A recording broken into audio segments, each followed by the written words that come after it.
Berarti mungkin juga karena ada kedengkian dalam hatinya atau kehasutan. Bisa nggak orang yang begini termasuk kategori yang menganggap bahwa Nabi itu abtar, nggak ada keturunan? Kalau yang dimaksud abtar itu kita nggak tahu ya. Mungkin dia ini. Jadi begini.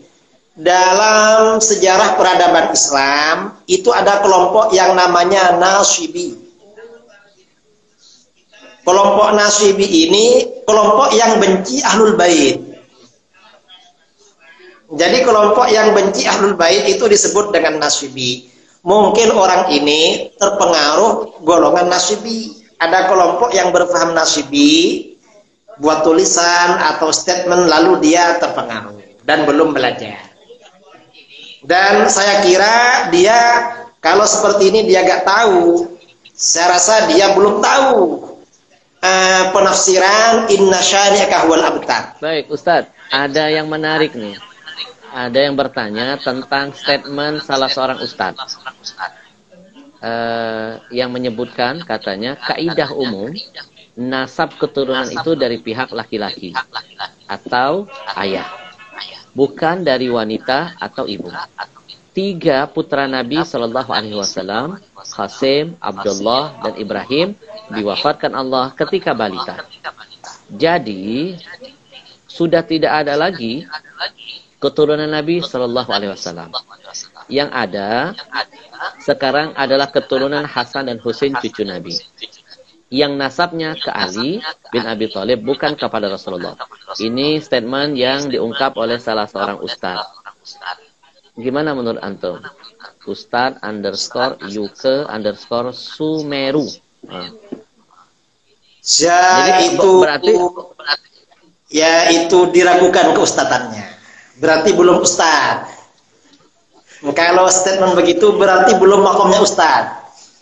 Mengapa? Memang ya untuk urusan nasab itu melalui laki-laki. Tetapi untuk nasab kepada Rasulullah yang mengatur Rasulullah, dan Rasulullah bilang bahwa keturunan beliau melalui Ali, ya sudah selesai. Itu Rasulullah yang mengatur. Kita mau apa? Karenanya ini sebenarnya nggak perlu ditanyakan seperti ini, nggak perlu. Kalau ada orang ngaku ustaz terus dia pemintar seperti itu, berarti belum makomnya ustaz. Jadi mungkin masih perlu belajar. Atau mungkin ustaz instan. Ustaz instan ya. Ustaz instan belum belum banyak belajar kitab-kitab tafsir, kitab-kitab hadis. Karena memang ya di dalam kitab-kitab hadis ya diterangkan dalam kitab tafsir ya, ketika menafsirkan surah Al-Ahzab itu juga ada keterangan seperti itu. Di kitab-kitab sirah, di kitab-kitab hadis juga ada keterangan seperti itu. Jadi keturunan Hasan dan Husain, Sayyidina Hasan dan Sayyidina Husain ke bawah itu termasuk Ahlul Bait. Dan memang Ahlul Bait Rasulullah yang melalui Sayyidina Ali memang. Itu Rasulullah yang mengatur. Jadi ini sudah selesai sebenarnya. Berarti mungkin juga karena ada kedengkian dalam hatinya atau kehasutan. Bisa nggak orang yang begini termasuk kategori yang menganggap bahwa Nabi itu abtar, nggak ada keturunan? Kalau yang dimaksud abtar itu kita nggak tahu ya. Mungkin dia ini. Jadi begini. Dalam sejarah peradaban Islam itu ada kelompok yang namanya Nasyibi. Kelompok Nasyibi ini kelompok yang benci Ahlul Bait. Jadi kelompok yang benci Ahlul Bait itu disebut dengan Nasyibi. Mungkin orang ini terpengaruh golongan Nasyibi. Ada kelompok yang berpaham Nasyibi, buat tulisan atau statement lalu dia terpengaruh dan belum belajar. Dan saya kira dia kalau seperti ini dia gak tahu. Saya rasa dia belum tahu penafsiran inna syani'aka huwal abtar. Saya kira belum tahu. Karena yang gini-gini nggak tahu, apalagi tafsir. Karena ini kan surat Al-Kautsar bagian belakang ini. Ahlul Bait ini surat Al-Ahzab lebih depan. Mungkin ini surat Fatihah belum belajar pula tafsirnya. Jadi ini kan sudah ke belakang. Saya kira ya kita tidak bilang dia ini termasuk yang memvonis Rasulullah abtar. Saya kira belum ngaji lah, belum belajar. Karena ini penafsiran abtar itu di surat bagian belakang. Yang Ahlul Bait itu agak ke depan. Mungkin surat Fatihah belum tahu juga penafsirannya. Karena dia nggak tahu. Iya. Terus apa hukumnya kalau dia sampai mengatakan bahwa tidak ada lagi keturunan Nabi, sudah tidak ada lagi?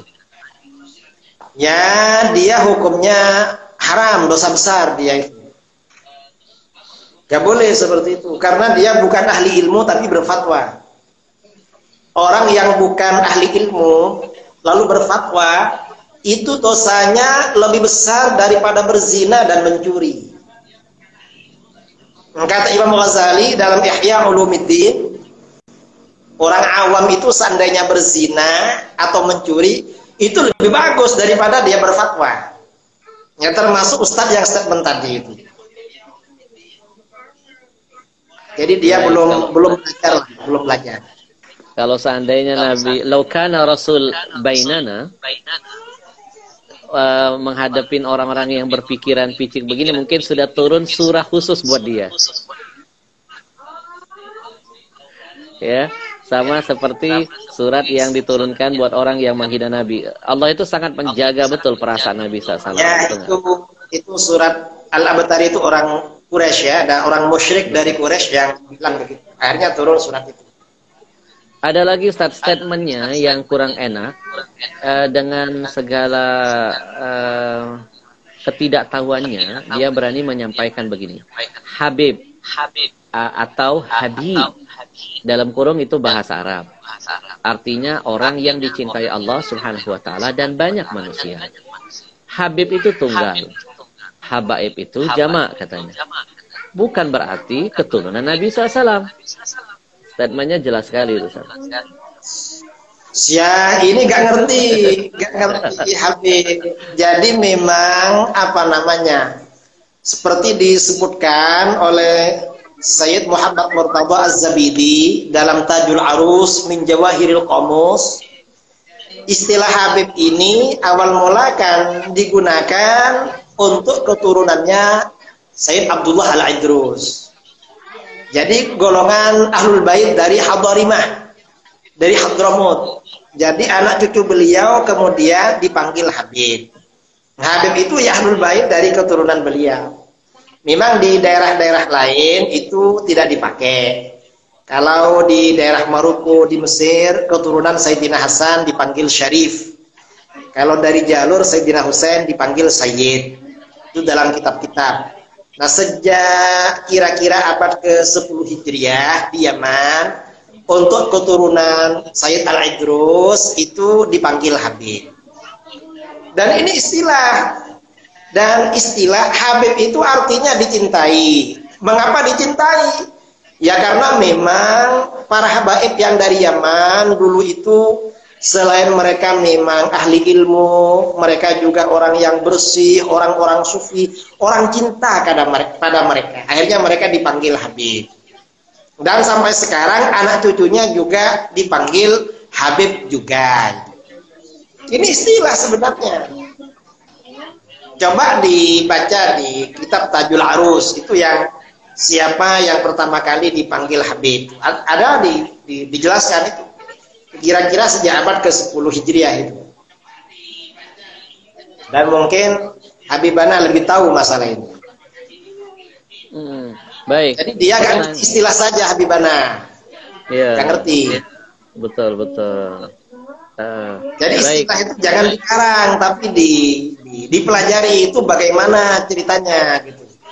Iya, artinya harus komprehensif, tidak hanya berani menyampaikan istilah satu arah, tapi tidak menjelaskan seperti tadi, kan berbeda.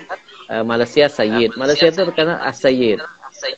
Kalau Ya, ada Khan, ada di negara mana itu dipanggil Khan ya? di India ya, India Pakistan. India, Ya. Pakistan. Jadi kalau di masa-masa klasik itu, kalau keturunan Sayyidina Hasan dipanggil Syarif atau Ashraf. Kalau Sayyidina Husain dipanggil Sayyid.